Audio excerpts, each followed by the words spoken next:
Well,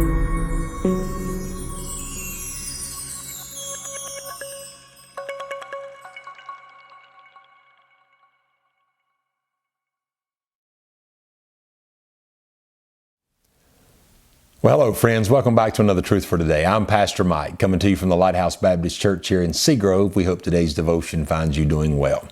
Well, this morning we're in the book of Haggai, chapter number 1, and I'm going to read verse number 9, but let me tell you what's going on in the passage. As you know about the children of Israel, there were some times that God's people in the Old Testament had to be taken into captivity because of their sin and rebellion against God. They would do wrong, and God would allow a foreign enemy to invade them and remove them from their land. And a lot of times in those invasions, the temple would be plundered or pillaged, and the city walls would be destroyed. I mean, they would really just ransack and tear down everything that they had pretty much built.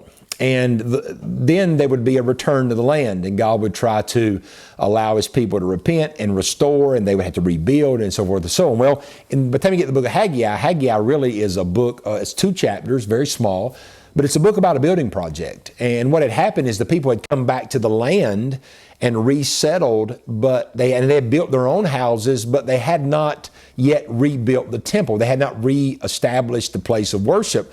And so it really represents how that sometimes in life we can get so out of balance. We're so consumed with building our lives that we take little to no thought for the work and building of God.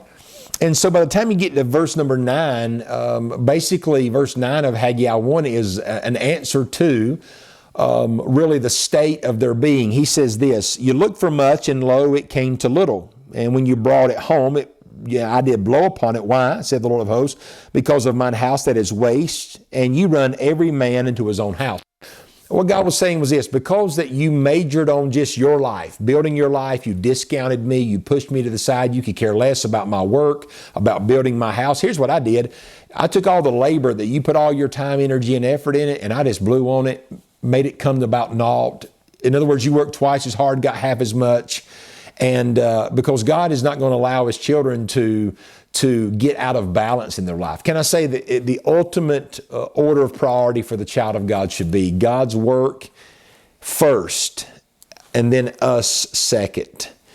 And when you get that established, you're on the right road, the road that will lead you in a good direction. If you ever get out of balance, you may experience something like what's going on in the book of Haggai. So here's the question for the devotion today: where does the work of God prioritize in your life? First, below some things, bottom of the charts, or off the page?